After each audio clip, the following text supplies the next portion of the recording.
Assalamualaikum warahmatullahi wabarakatuh. Perkenalkan nama saya Feni Pramesti, NIM 1910505026. Saya dari kelompok 2, Prodi D3 Radiologi. Di sini saya akan menjelaskan beberapa hal mengenai pemeriksaan teknik radiografi vertografi dan anatomi vertografi.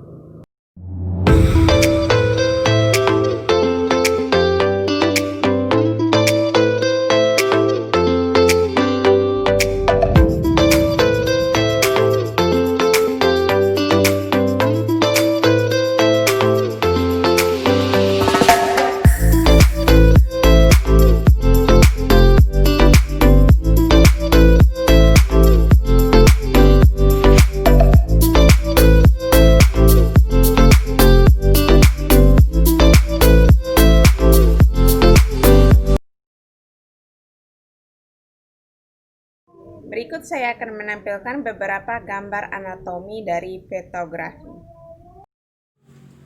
Oke, baiklah, untuk anatomi dan fisiologinya kita dapat melihat gambarnya. Itu ada beberapa bagian. Di sebelah kanan terdapat gambar fetus, uterus, serviks, bladder, dan vagina. Sebelah kirinya terdapat gambar anus, uretra, koroid seperti yang dilihat.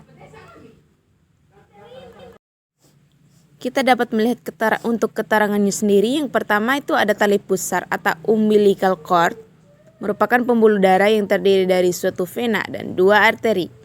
Atau tali pusar fungsinya sebagai saluran yang menghubungkan antar plasenta di bagian tubuh janin.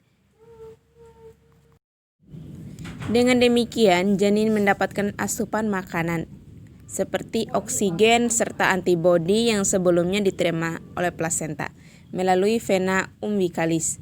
Tali pusar juga memiliki fungsi sebagai saluran pertukaran bahan kumuh seperti gas karbon dioksida atau urea yang akan meresap keluar melalui arteri umbilicalis.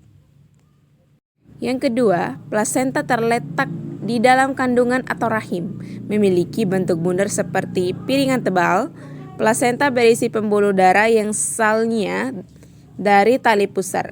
Fungsi plasenta itu sendiri adalah pertukaran produk-produk metabolisme dan produk gas antara peredaran darah ibu dan janin, serta produksi hormon. Yang ketiga, pengertian janin bayi adalah yang belum lahir dari hewan vertebrata apapun, terutama mamalia. Setelah mencapai bentuk dan struktur dasar yang khas dari jenisnya, perkembangan janin terjadi antara tahap perkembangan embrio dan kelahiran pada manusia. Tahap ini dimulai setelah usia kehamilan 11 minggu ketika embrio mulai menunjukkan karakteristik manusia dan berlangsung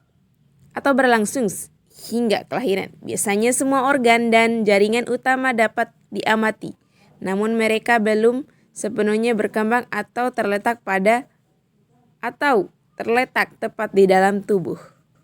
Pada bagian keempat, fungsi uterus atau rahim untuk menerima sel telur yang dibuahi yang akan berubah menjadi janin dan menahannya selama perkembangan. Uterus juga membantu mendukung janin selama masa kehamilan. Uterus adalah tempat di mana telur yang telah dibuahi tertanam supaya terjadi kehamilan. Setelah telur tertanam, uterus memberikan nutrisi bagi janin yang tertanam dalam endometrium melalui pembuluh darah yang berkembang secara khusus. Kantung ketuban adalah tersusun dari dua membran transparan tipis, amnion dan korion. Korion membentuk lapisan luar dan amnion terdiri lapisan dalam yang memegang cairan ketuban. Cairan ini mengelilingi dan sebagai bantalan bayi yang belum lahir sampai kelahiran, memberikan perlindungan dan mengatur suhu tubuh. Yang keenam, leher rahim atau serviks adalah bagian dari anatomi organ reproduksi perempuan yang terletak di bagian bawah rahim. Fungsi serviks itu sendiri atau leher rahim adalah membantu mendorong sperma dari vagina ke rahim. Leher rahim mengeluarkan lendir tertentu dengan tugas yang berbeda-beda. Serviks menghubungkan uterus ke vagina selama periode menstruasi darah mengalir dari rahim melalui leher rahim ke dalam vagina. Vagina mengarah ke bagian luar tubuh, leher rahim membuat kelendir. Selama seks lendir membantu sperma. Di bagian ketujuh terdapat kandung kemih. Organ ini berada di dalam rongga panggul. Kedua kandung kemih bertugas menyimpan urin. Jika kandung kemih dan sudah penuh terisi oleh urin, maka akan timbul dorongan untuk membuang air kecil. Yang kedelapan itu vagina. Merupakan organ seksual pada wanita yang berbentuk seperti tabung. Vagina memiliki fungsi dalam berhubungan secara seksual dan sebagai jalan lahir. Tanda dari kesuburan di mana keluarnya darah dan jaringan mukosa secara periodik atau datang bulan menstruasi. Dari uterus rahim melalui vagina juga merupakan salah satu fungsi dari vagina itu sendiri. Jadi pengertian vertografi itu adalah pemeriksaan radiografi ibu hamil dengan menggunakan sinar X untuk melihat kondisi janin. Pemeriksaan ini hanya dilakukan setelah usia kehamilan mencapai trimester ketiga. Pemeriksaan ini juga dikenal dengan sebagai pemeriksaan fotopolos abdomen atau FPA. Untuk alat dan bahan, yang pertama kita akan memakai pesawat sinar X.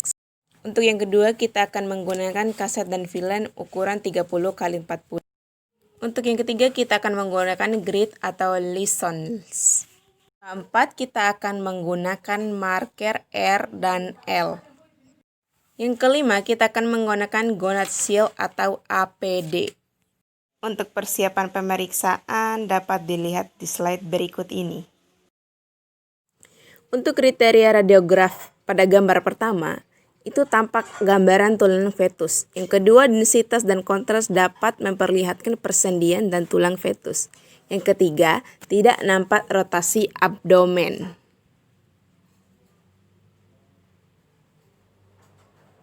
Slide selanjutnya yaitu untuk proyeksi lateral. Untuk kriteria gambar pada gambar kedua, yang pertama hip joint dan femur superposisi. Yang kedua, densitas dan kontras dapat memperlihatkan persendian fetus dan tulang. Yang ketiga, gambaran fetus tercover dengan jelas.